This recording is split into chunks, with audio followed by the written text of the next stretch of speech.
ये मुसलमानों की बिहार में दशा है। आपके बच्चों के हक की कोई बात कर दे तो उसमें आपको भाजपा का एजेंट दिखता है, और कोई ये कह दे कि भाई अपने बच्चों की चिंता मत करो, पढ़ाई पलायन की बात मत करो, राजद को वोट देते रहो, किरासन तेल बनकर जलते रहो, तो उसमें आपको अपना रहनुमा दिखता है। तो भैया आप तय कर लो, हमें आपका रहनुमा नहीं बनना है। 15 का चुनाव हम कर रहे थे, मुसलमानों के वोट से महागठबंधन जीता था। नीतीश ने आपके साथ धोखा किया 17 में, लेकिन वही नीतीश कुमार जिसने 17 में आपके पीठ में छुरा घोंपा, सीए एनआरसी में आपके खिलाफ कानून बनाने में संसद में वोट दिया, वही नीतीश कुमार अभी जब इंडिया गठबंधन में आ गए थे तब पूरे राज्य के मुसलमान कह रहे थे कि अब यही नया रहनुमा है, हम लोग का जान बचाएगा। एक ही घटना है स्वतंत्र भारत के इतिहास में जब पूरे मुस्लिम समाज की, कौम की महिलाएं भी रोड पर जाकर धरने पर बैठी। ऐसे कानून बनाए जा रहे हैं जिससे मुसलमानों का एक बड़ा तबका अपने आप को इस देश में असहज और असुरक्षित महसूस कर रहा है। 2010 के चुनाव में नीतीश कुमार ने आपसे कोई दगा नहीं किया था। ये वही आदमी है जिसने मोदी जी को बिहार में घुसने नहीं दिया था। लेकिन वही नीतीश कुमार जब 2014 के चुनाव में, लोकसभा के चुनाव में आपके भरोसे चुनाव में आए तो मुसलमानों ने नीतीश से किनारा करके लालटेन पकड़ना उचित समझा। आपने नीतीश का राजनीतिक मान मर्दन यहां किया। अगर 14 में आपने नीतीश की मदद कर दी होती, उसको अपना रहनुमा बना लिया होता, तो आज बिहार की, देश की राजनीति की शक्ल अलग होती। लोगों ने कहा कि पश्चिम चंपारण देवराज में जो मुसलमान है वो सबसे पढ़ा लिखा और धनी मुसलमान है। वहां 8 पंचायतों में 12 दिन हम पैदल चले। वहां पर भी जो सबसे बड़ा गांव है तेलपुर, 12,000 मुसलमान रहते हैं। उस गांव की भी उतनी ही दुर्दशा है जो बर्गेनिया में किसी मुसलमान गांव की होगी। 2021 को जिस दिन बंगाल में भाजपा को मुकम्मल शिकस्त दी गई, उसके बाद से सीए एनआरसी का पकेड़ा खत्म हो गया। नमस्कार, आदाब। देर शाम को आप सबने समय निकालकर यहाँ आने की जहमत उठाई है, इसके लिए आपका शुक्रिया अदा कर रहे हैं। मेरा नाम है प्रशांत किशोर। हम वही प्रशांत किशोर हैं जिसने 2014 में नरेंद्र मोदी का इस देश में अभियान चलाया। हमने मोदी को बनाया नहीं, बनाने वाला तो ऊपर वाला है, लेकिन मोदी को मुख्यमंत्री से प्रधानमंत्री बनाने में हमने कंधा जरूर लगाया। उस नजरिए से अगर मुसलमानों में कोई साथी या हिंदुओं में भी जो मोदी के विचारधारा के विपरीत है, उसको प्रशांत किशोर पर भरोसा नहीं है या उसको हमारे साथ नहीं चलना है, तो बिल्कुल ये वाजिब वजह है, आपको हमारे साथ नहीं चलना चाहिए। लेकिन अगर आप मेरे परिचय का ये हिस्सा जानते हैं तो यहाँ बैठे हुए कुछ साथी जरूर ये जानते होंगे कि 2015 से लेकर 2021 तक इस देश में मोदी और अमित शाह भाजपा जहां कहीं भी हराने वाला दल और नेता कोई भी हो, उसके पीछे भी इसी प्रशांत किशोर ने अपना कंधा लगाया। 2015 में बिहार में, 2017 में पंजाब में, 2018 तेलंगाना में, 2019 में आंध्र प्रदेश में, 2020-21 में तमिलनाडु, महाराष्ट्र और पश्चिम बंगाल में बीजेपी को शिकस्त देने वाले दलों को सलाह देने वाले भी का नाम ही प्रशांत किशोर ही है। हम यहाँ आपसे वोट की बात करने नहीं आए। ये मास्टर साहब की अपनी अच्छी सोच है, इन्होंने आपसे वोट की बात कही। हम किसी भी सभा में वोट नहीं मांगते, आपसे भी नहीं मांगेंगे। हमारे लिए ये इलेक्शन का मजलिस नहीं है, हमारे लिए ये मशवरे की मजलिस है, क्योंकि मुसलमानों को मशवरे की जरूरत है। इसलिए नहीं कि हम कह रहे हैं, इसलिए कि आपके कौम में ये कहा गया कि जब आगे का रास्ता न दिखे तो बेशक मशवरे में खैर है। मुसलमानों को आज मशवरे की जरूरत है। क्यों जरूरत है? जरूरत इसलिए है कि जिस हदीस में आपको ये कहा गया कि हर मुसलमान का ये फर्ज है अपने बच्चों के साथ आपको इंसाफ करना है, आज चाह कर भी 2/3 से ज्यादा मुसलमान अपने बच्चों के साथ इंसाफ नहीं कर सकते। आप अपने बच्चों की अच्छी परवरिश नहीं कर पा रहे। आपको मशवरे की जरूरत इसलिए है कि जिस कौम में, जिस कुरान में पहला शब्द है इकरा, आप जब पहली आयत पढ़ते हैं इकरा बिस्मे रब्बिकल लज़ी खलक, पहला शब्द है पढ़ो, ये अल्लाह का वर्ड है। और आप देश के सबसे अनपढ़ कौम हैं, इसलिए आपको मशवरे की जरूरत है। आपको मशवरे की जरूरत इसलिए है कि इस देश में, इस देश को आजाद कराने में आपके हमारे पुरखों ने, आप मुसलमानों के पुरखों ने भी अपना खून पसीना लगाया है। लेकिन उसी देश के पार्लियामेंट में आज ऐसे कानून बनाए जा रहे हैं जिससे मुसलमानों का एक बड़ा तबका अपने आप को इस देश में असहज और असुरक्षित महसूस कर रहा है। और आपको मशवरे की जरूरत इसलिए है कि जिनका आपने विरोध किया वो तो आपको परेशान कर ही रहा है, लेकिन जिनको आपने 10 करोड़ लोगों ने देश में वोट दिया, वो भी जब कोई गरीब मुसलमान का बच्चा, उसके घर का साथी, उसके कौम का कोई भाई किसी मौत के द्वारा उसकी लिंचिंग हो जाती है, तो जिन लोगों ने आपका 10 करोड़ वोट लिया है वो भी अपनी जुबान नहीं खोलते हैं। इसलिए आपको मशवरे की जरूरत है। और ये जो अभियान है, ये वोट का अभियान नहीं है मेरे भाई, ये मुसलमानों को सोचने का वक्त है।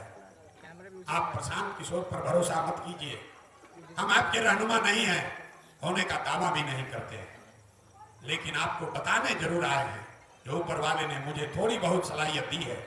मुसलमानों की ये दुर्दशा क्यों है?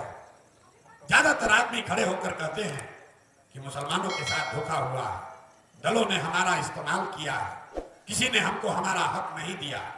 हम आपको कह रहे हैं इस बात में पूरी सच्चाई नहीं है। ये आपकी भूल है कि आप समझते हैं कि दूसरे लोग आपको धोखा दे रहे हैं। आपकी ये दुर्दशा इसलिए है कि इस्लाम में सामाजिक राजनीतिक जीवन के नजरिए से जो बातें बताई गई, आज का मुसलमान उससे उसको भी फॉलो नहीं कर रहा। आपके यहाँ ये बताया गया है कि जिस कौम को अपने रहनुमाओं की समझ न हो उसके ऊपर जालिम हुक्मरानों को मुसल्लत कर दिया जाता है। ये हम नहीं बोल रहे, ये तो आपके कौम में बात बताई गई है। और अगर आज के हुक्मरान, चाहे वो दिल्ली का हो या बिहार का या पीरों का, अगर वो आपको जालिम दिखता है, आपके और आपके बच्चों की चिंता नहीं करता है, तो पैगंबर साहब की कही हुई बात गलत नहीं हो सकती है। उसको आधा मत पढ़िए। आपके ऊपर जालिम हुक्मरानों को तब रखा जाएगा जब आप गलत रहनुमाओं का चुनाव करेंगे। और हम आपको बिहार के नजरिए से, यहाँ मास्टर साहब बैठे हुए हैं, ये जदयू में थे, बिहार के नजरिए से आपको बताएंगे कि आपने अपने रहनुमाओं को चुनने में कितनी बड़ी गलती की है। आज हम नीतीश कुमार के विरोध में खड़े हैं, लेकिन मुसलमान जो लोग कहते हैं कि हमारे पास विकल्प नहीं है, याद कीजिए 2010 के चुनाव में, 2010 के चुनाव में नीतीश कुमार ने आपसे कोई दगा नहीं किया था। ये वही आदमी है जिसने मोदी जी को बिहार में घुसने नहीं दिया था। तब आप जितने भी यहाँ मुसलमान बैठे हैं सब ये मानेंगे कि लालू जी के राज के मुकाबले नीतीश के राज में कम से कम पहले कुछ सालों में मुसलमानों के लिए भी जरूर कुछ काम हुआ। ऐसा नहीं कि आपके लिए कुछ अलग किया, लेकिन जब समाज का काम हुआ उससे आपको भी लाभ मिला। यही नीतीश कुमार हैं।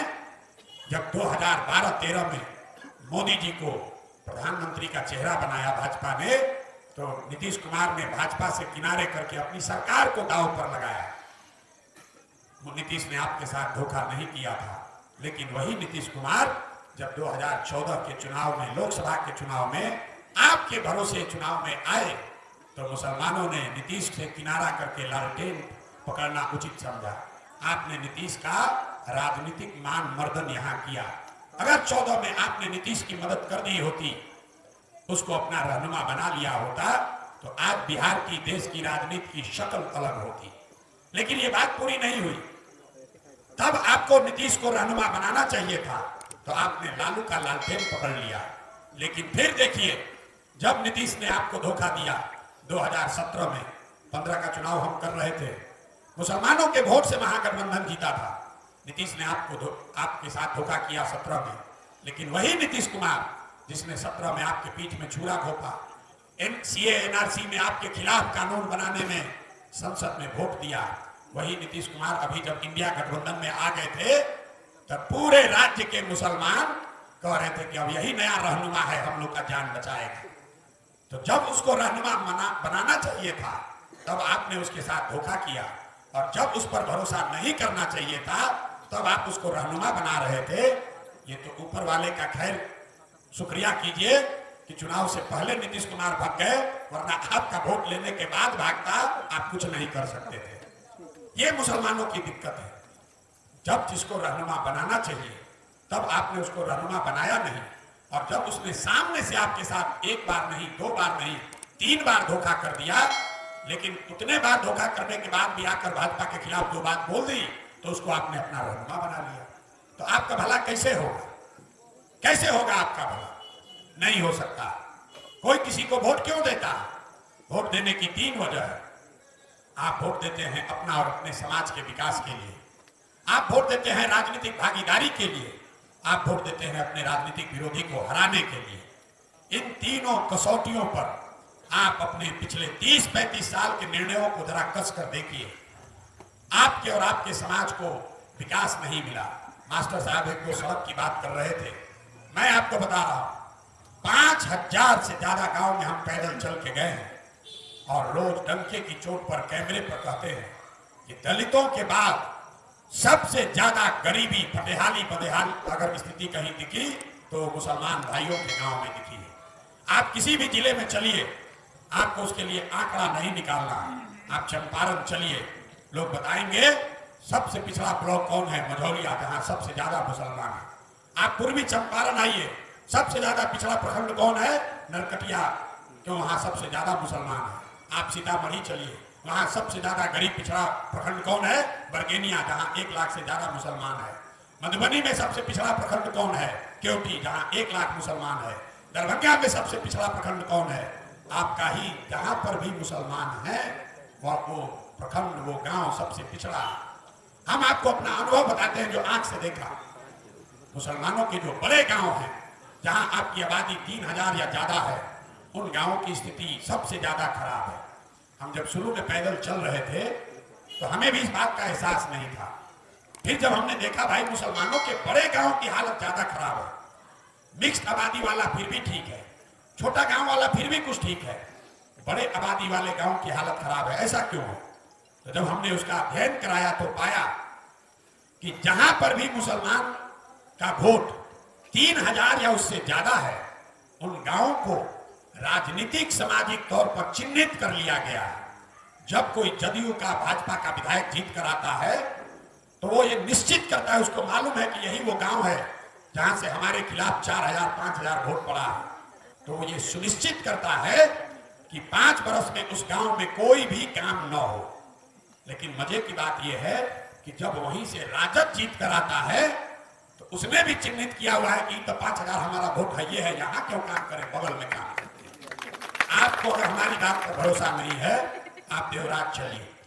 लोगों ने कहा कि पश्चिम चंपारण देवराज में जो मुसलमान है वो सबसे पढ़ा लिखा और धनी मुसलमान है। वहां 8 पंचायतों में 12 दिन हम पैदल चले।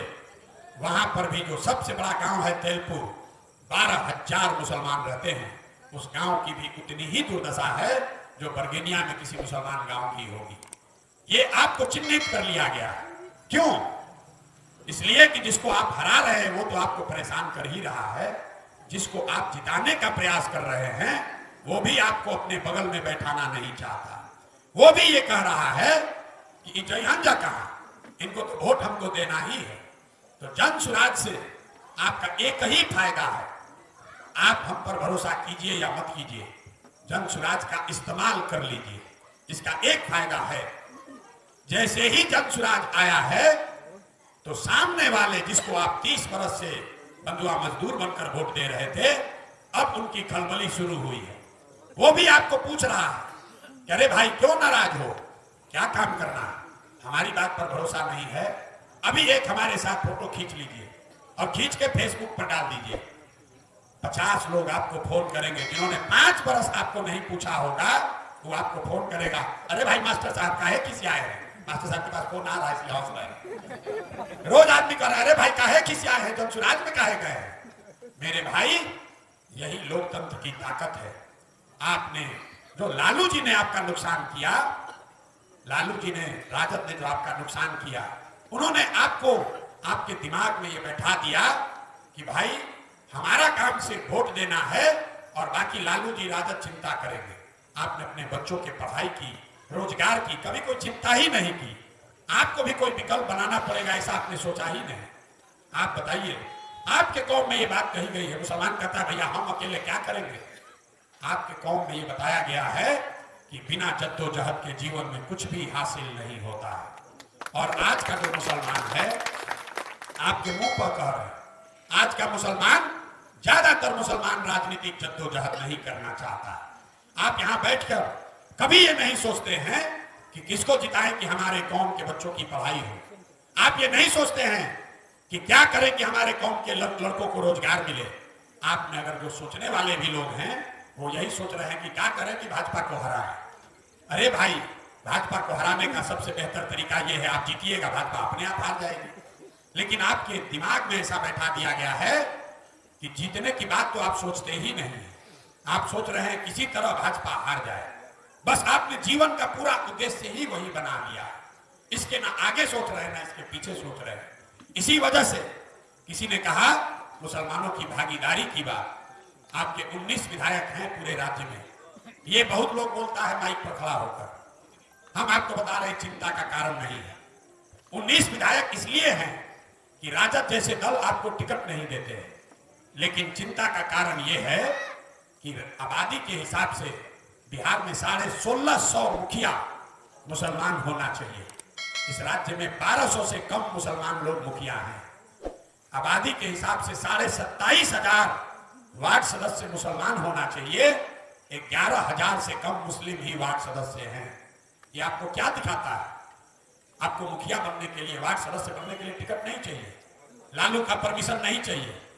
ये दिखाता है कि आपके दिमाग में ऐसा बैठा दिया गया है कि भैया तुम लड़ने का, भागीदारी लेने का मत सोचो, हमारे पीछे चलो। अभी किसी ने कहा अल्पसंख्यक, सज्जाद नुमानी साहब बहुत बड़े दानिश्वर आदमी हैं आपके कौम के, मेरी उनसे लंबी बात हुई। हमने उनसे कहा बताइए इस्लाम में कहां लिखा हुआ है अल्पसंख्यक? कहीं नहीं लिखा हुआ। उन्होंने बात मानी है। आप में से कुछ लोगों ने उनका वीडियो देखा होगा। अल्पसंख्यक का मतलब क्या? अरे भाई आप मुस्लिम हैं, आप अल्पसंख्यक कब से हो गए? किसी हिंदू को आपने कहा कहते हुए सुना कि हम बहुसंख्यक हैं? अल्पसंख्यक कोई जाति नहीं है। अल्पसंख्यक एक मानसिकता है। इसका डेफिनेशन पढ़िएगा, परिभाषा पढ़िएगा तो अल्पसंख्यक का मतलब यह है जो बहुसंख्यक समाज को अपना नेता, अपना रहनुमा, अपना अगुआ मान ले और ये कह दे कि हमारी सुरक्षा और भलाई का जिम्मा तुम्हारा है, हमको हमारा भैया ध्यान रखना। 20 करोड़ की कौम वाली, 20 करोड़ की आबादी वाली कौम अपने आप को अल्पसंख्यक नहीं कह सकती है। दुनिया में दूसरे सबसे ज्यादा मुसलमानों की संख्या देश भारत में है और आपको बता दिया गया, आप खुद भी अपने आप को अल्पसंख्यक बता रहे हैं। यहाँ इतने लोग बैठे हुए हैं, आप बताइए इस्लाम में कहां कहा गया है कि आप अल्पसंख्यक हैं? ये राजनीतिक बदुआ मजदूरी जो आपको बता दी गई है, इसकी वजह से आपका नुकसान हो रहा है। तो जनसुराज में आपका वोट नहीं चाहिए। वोट आपको देना है दीजिए, नहीं देना है मत दीजिए। हम ये जो अभियान चला रहे हैं, हम आपसे इतना ही कह रहे हैं कि आप अपनी राजनीतिक बदुआ मजदूरी खत्म कीजिए और ऊपर वाले ने आपको एक नया विकल्प बनाने का अवसर दिया है, इसमें भागीदार बनिए। अपने बच्चों को इसमें जोड़िए, खुद को जोड़िए। वोट जिसको देना है दीजिएगा, लेकिन कम से कम अपने लिए दरवाजा खोलिए। आप देखिए 2 दिन पहले लालू और तेजस्वी ने उस व्यक्ति को, उस परिवार को बुलाकर अपने दल में शामिल किया है जिसके मरने के बाद मैयत में भी ये लोग शामिल होने नहीं गए थे। ये जनसुराज की ताकत है, ये जनसुराज की ताकत है। क्योंकि जनसुराज ने जिस दिन गया में बेलागंज में एक मुस्लिम साथी को टिकट दे दिया, उस दिन सुरेंद्र यादव की राजनीति खत्म हो गई। 35 बरस से बेलागंज में, जहां 70,000 मुसलमान है, 70,000 यादव हैं, 35 बरस से वहां सुरेंद्र यादव का राज है। मुसलमानों ने उनको विधायक बनाया, मंत्री बनाया, सांसद बना दिया। और इस बार लोगों ने कहा कि भैया अगर आप इतने दिन से यहां रहे हैं, इस बार हम लोग का हक है, कम से कम मुसलमानों को टिकट दीजिए। तो लालू जी ने सुरेंद्र यादव के लड़के को टिकट दिया और जनसुराज ने वहां से एक मुस्लिम साथी को लड़ाने का फैसला किया है। वही पर असर है कि अब सुरेंद्र यादव वहां, अभी लोग बता रहे हैं, आप पूछ लीजिएगा फोन करके कि सुरेंद्र यादव तीसरे नंबर पर अभी हो गए। जिस दिन मुसलमानों ने साथ छोड़ दिया, लालू यादव का राजद का कुछ नहीं है। हम रोज कहते हैं कि मेरे भाई, आप लालटेन के किरासन तेल हो, जल आप रहे हो, जल आपके बच्चों का भविष्य हो रहा है, रोशनी कहीं और हो रही है। जिस दिन ये किरासन तेल निकल गया, लालटेन को बुझते देरी नहीं लगेगा। तो जो ये बात कह रहे हैं भाजपा का बी टीम सी टीम, ये मुसलमान नहीं कह रहा, ये वो लोग कह रहे हैं जिनका लालटेन बुझने वाला है, जिनको मालूम है कि मुसलमान निकला तो लालटेन बुझ जाएगा। और यहाँ जो साथी बैठे हुए हैं, जिनको लग रहा है कि प्रशांत किशोर पर भरोसा करे कि न करे, हम आपको एक ही उदाहरण देंगे। आपके कौम में पिछले 25-30 साल में एक ही ऐसा संकट आया जब आपके घरों की पर्दा नसीन महिलाएं भी रोड पर निकली। वो संकट था सीए एनआरसी का संकट। एक ही घटना है स्वतंत्र भारत के इतिहास में जब पूरे मुस्लिम समाज की, कौम की महिलाएं भी रोड पर जाकर धरने पर बैठी। आप जरा जितने लोग यहाँ बैठे हुए हैं याद करके बताइए कि जब सीए एनआरसी का बखेड़ा शुरू हुआ, वो रुका कैसे? आपके धरने प्रदर्शन से नहीं रुका। सीए एनआरसी रुका 2 मई 2021 को, जिस दिन बंगाल में भाजपा को मुकम्मल शिकस्त दी गई। उसके बाद से सीए एनआरसी का बखेड़ा खत्म हो गया। तो जब बंगाल में लड़ाई लगी और पूरे देश से 2 लाख संघ के वर्कर बंगाल गए भाजपा को जिताने, तो आप क्या कर रहे थे? आपके रहनुमा लोग क्या कर रहे थे? आप यहाँ कोविड के डर से अपने घर में बैठे हुए थे और आपके रहनुमा लालू, तेजस्वी, अखिलेश, राहुल गांधी बंगाल नहीं गए थे। जब भाजपा का वहां प्रचार शुरू हुआ, लोगों ने कहा भाजपा को 200 सीट आ रहा है, कोई नहीं रोक सकता है भाजपा को बंगाल जीतने से। दीदी के, टीएमसी के, अपने दल के आधे से ज्यादा नेता भाजपा के डर से भाग गए। जब कोई दीदी के साथ खड़ा नहीं हुआ तो यही प्रशांत किशोर दीदी के साथ खड़े हुए। हमने कहा कि भाजपा को हराएंगे नहीं, अगर 100 के नीचे नहीं किया तो जीवन में संन्यास ले लेंगे। तो भैया, भाजपा रुकी बंगाल में 77 पर, तो हम हो गए बीजेपी के एजेंट। और आप पियरों में बैठ के मलाई खा रहे थे, तो आप हो गए हमको सर्टिफिकेट देने वाले। तो हमको आपका सर्टिफिकेट नहीं चाहिए। जब आपको समझ ही नहीं है तो आपकी मदद कौन करेगा? एक ऐसे ही मजलिस में सीतामढ़ी में मुझे एक मौलाना मिले। उन्होंने बात सुनकर कहा कि प्रशांत जी, आप तो हिंदू हैं, आप तो कई दलों के साथ काम किए हैं, मुसलमान आप पर भरोसा करे न करे, मैं तो मौलाना हूं, पूरी जिंदगी अपनी कौम की सेवा में लगाया है। सीतामढ़ी के एक मजलिस में मैंने खड़ा होकर कहा कि अब वक्त आ गया है कि मुसलमानों को राजद से अपना हक मांगना चाहिए। तो पूरे सीतामढ़ी के मुसलमानों ने कहा कि लगता है मौलाना बिक गया, भाजपा से सौदा कर लिया। ये मुसलमानों की बिहार में दशा है। आपके बच्चों के हक की कोई बात कर दे तो उसमें आपको भाजपा का एजेंट दिखता है। और कोई ये कह दे कि भाई अपने बच्चों की चिंता मत करो, पढ़ाई पलायन की बात मत करो, राजद को वोट देते रहो, किरासन तेल बनकर जलते रहो, तो उसमें आपको अपना रहनुमा दिखता है। तो भैया आप तय कर लो, हमें आपका रहनुमा नहीं बनना है जो कि ये कह रहा है कि आप अपने बच्चों का भविष्य जलाकर खत्म कर दो। आपको तय करना है। आपको अच्छा लगे तो बिल्कुल आपका स्वागत है। मैं आपको बता रहा हूं, बिहार के मुसलमानों को चलना है जनसुराज में। आपके पास कोई विकल्प नहीं, आपको चलना जनसुराज में ही है। फर्क बस इतना ही है, तय आपको इतना ही करना है कि अभी चलिएगा या 25 में जीतने के बाद चलिएगा, क्योंकि जीतेगा जनसुराज ही, कोई नहीं रोक सकता। इसलिए नहीं कि हमको कोई बहुत अहंकार है, इसलिए कि आपके कौम में भी बताया गया है ईमानदारी से किया हुआ जद्दोजहद, ईमानदारी से किया हुआ प्रयास कभी खाली नहीं जा सकता। और जितनी मेहनत, जितनी ईमानदारी से, जितना पसीना 2-2.5 बरस में मैंने बहाया है, 75 साल में बिहार में किसी ने इतनी मेहनत नहीं की होगी जितना हम खुद पैदल चल के 2.5 बरस से कर रहे हैं। तो भैया तय आप करो, अभी आप कंधा लगाएंगे तो निश्चित तौर पर हमारी लड़ाई थोड़ी आसान हो जाएगी। लेकिन अगर आप कंधा न भी लगाएं तो भी कोई गुरेज नहीं, आपसे कोई शिकायत नहीं। आपको साथ लेकर आज भी चलना चाहते हैं, जीतने के बाद भी चलेंगे। अभी चलिएगा तो बहुत अच्छी बात है, नहीं चलिएगा तो जीतने के बाद आएंगे, आपको साथ लेकर चलने आएंगे। और लेकिन जब जीत कर आएंगे तो आपके नहीं साथ देने का हर्जाना पूरा वसूलेंगे। हर्जाना वसूलेंगे भाई, हम हैं वेजिटेरियन आदमी। तो जब जीत कर आएंगे तो सेवई भी आपसे खाएंगे और आपको साथ में लेकर भी चलेंगे, क्योंकि चलना आपको डर चुराए नहीं। हमारी बात खत्म हुई। आपके अगर कोई सवाल है तो आप सवाल कर सकते हैं। अगर आप यहाँ मदद करना चाहें तो आपका तहे दिल से स्वागत है, शुक्रिया अदा कर देते हैं। न भी करना चाहें तो हमारे लिए आप वोट बैंक नहीं है। हमको लोग कहता है, पटना में हमने एक बैठक की तो लोगों ने कहा कि भैया ये मत कहिए कि आप हमको मुसलमानों का वोट नहीं चाहिए, मुसलमानों को बुरा लगता है। तो हमने मन से कहा कि हम फिर दोहरा देते हैं कि हमको आपका वोट नहीं चाहिए, हमको आपकी दुआ चाहिए। आपकी दुआ से ये चीज खड़ी होगी। वोट आप बहुतों को देते आए हैं, हम आपको वोट के नजरिए से नहीं देखते हैं, हम आपकी दुआ लेने आए। और सिर्फ आपसे ही नहीं, गांव-गांव घूमकर सबसे दुआ मांग रहे हैं, सबसे आशीर्वाद मांग रहे हैं।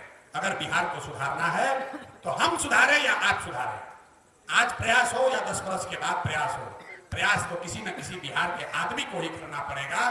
कोई गुजरात और तमिलनाडु से बिहार को सुधारने नहीं आएगा। अगर हमको आपको अपने बच्चों की जीवन के बेहतरी के लिए एक नई व्यवस्था बनानी है तो आपको हमको प्रयास करना पड़ेगा। ये आपके पास अवसर है, आपके पास वो अवसर है। अगर तरारी से आप जीत मुकम्मल कराते हैं, पूरे बिहार में ये संदेश जाएगा, मुसलमानों को अपना रास्ता साफ दिखेगा कि किसके साथ हमें चलना है। धनसुराज ने कहा है कि हम 40 उम्मीदवार कम से कम मुस्लिम समाज से लड़ाएंगे। लोगों ने कहा कि भैया 40 आप उम्मीदवार देंगे, इससे तो बड़ा अच्छा हुआ। हमने एक कदम आगे बढ़कर और कहा, क्योंकि जो लोग हैं कहने से बाद नहीं आएंगे, कह रहे भैया एक भाजपा के बी टीम है। तो आपके जरिए से राजद को खुली चुनौती मैंने दी है कि जहां कहीं भी राजद मुस्लिम उम्मीदवार लड़ाएगा, जनसुराज वहां मुस्लिम उम्मीदवार नहीं लड़ाएगा। आप लड़ा के दिखाओ। वो कर ही नहीं सकते हैं। वो इसलिए नहीं कर सकते हैं कि जहां पर भी मुसलमानों की आबादी है वहां पर मुसलमान नहीं लड़ता। आपका आंकड़ा अभी डॉक्टर साहब को दे रहे थे, आपके पास मुकम्मल आंकड़ा नहीं है। बिहार में 64 सीट ऐसी है जहां 50,000 से ज्यादा मुस्लिम रहते हैं, और उस 64 में 2/3 सीट ऐसी है जहां हिंदू विधायक है। और बिहार में सबसे ज्यादा मुसलमान किशनगंज में नहीं रहता, पूर्णिया दरभंगा में नहीं रहता, जाकर पता कर लीजिएगा। आबादी के हिसाब से सबसे ज्यादा मुसलमान कटिहार जिले में रहता है। और आपके रहनुमा लालू जी ने पिछले 35 वर्ष में, इसको याद रखिए, 35 वर्ष में आज तक कटिहार में आरजेडी ने एक भी विधायक को मुस्लिम विधायक का टिकट नहीं दिया। सब शून्य हो जाएगा। हम लोग कहते हैं हम आंकड़ों के ही बाजीगर है। ये याद रखिए, बिहार में एक जिला जहां सबसे ज्यादा मुसलमानों की आबादी है वो जिला है कटिहार। और कटिहार में पिछले 35 साल में राजद के टिकट पर आज तक कोई मुसलमान चुनाव नहीं लड़ा। अगर लड़ा होगा, आपको खुली चुनौती दे रहे हैं, हमको दिखा दीजिए, हम लालू जी को मान लेंगे। जहां पर आपकी सबसे ज्यादा आबादी है वहां पर उन्होंने आपको टिकट नहीं दिया। अभी लोकसभा में देख लीजिए क्या किया। दरभंगा में सबसे ज्यादा मुसलमान है, उस मुसलमान को उठाकर उन्होंने मधुबनी में टिकट दे दिया। मधुबनी में सामने से यादव लड़ रहा, जीता कौन? यादव। और जहां दरभंगा में मुसलमान है वहां किसको लड़ाया? वहां ललित यादव को लड़ा दिया। तो भाई 2 सीट दी आपको, अररिया और मधुबनी। और दोनों सीट पर अगर 10% भी मुसलमानों को यादवों ने वोट किया होता तो दोनों सीट आप हार नहीं सकते थे। 47% मुसलमान है अररिया में और मधुबनी में 4 लाख मुसलमान है। अगर 10% भी यादवों ने वोट आपको किया होता तो ना आप मधुबनी हारते ना अररिया हारते। इसीलिए हम कहते हैं कि MY समीकरण नहीं है बिहार में। बिहार में YM समीकरण है। जहां Y खड़ा है वहां M का मुकम्मल 100% वोट है। जैसे ही M खड़ा हुए कि आधा से ज्यादा Y समाज के लोग छोड़कर हिंदू बनकर भाजपा को वोट दिया, तो भैया आप तय कर लो कि आगे का रास्ता आपको कैसे तय करना है। जन स्वराज आपके पास अवसर है, इसको अपना बनाइए, इसको वोट मत दीजिए, इसको अपना दल बनाइए। मौलाना आजाद पंडित नेहरू के कांग्रेस में नहीं थे, वो उस कांग्रेस में थे जिसमें पंडित नेहरू भी थे, पटेल भी थे। वो बराबरी की बात थी। अगर आप जन स्वराज में जुड़ रहे हैं तो प्रशांत किशोर के पीछे चलने मत आइए। हमने कहा है कि जिस समाज की जितनी संख्या है उसको उसके हिसाब से भागीदारी मिलेगी। सिर्फ विधायकी में नहीं, जब दल बना तो उसके पदाधिकारियों में, दल के नेतृत्व में यह तय किया गया अगर पहला अध्यक्ष दलित समाज से है तो दूसरा या तीसरा अध्यक्ष अति पिछड़ा या मुस्लिम समाज से होगा ही होगा। ऐसा, और ये कोई हम आप पर एहसान नहीं कर रहे हैं, आप वोट दीजिए मत दीजिए, ये होना ही होना है।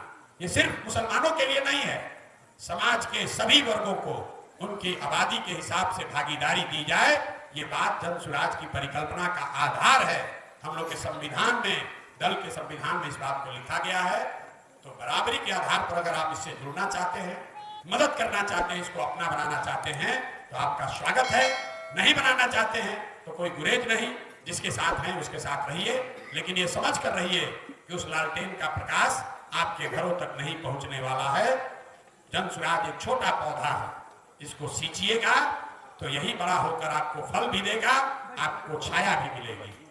आरजेडी जो मरा हुआ पुराना पेड़ है, जिसको खून से भी सींच दीजिएगा उसमें अब फल लगने वाला नहीं है। निर्णय आपको करना है। बहुत बहुत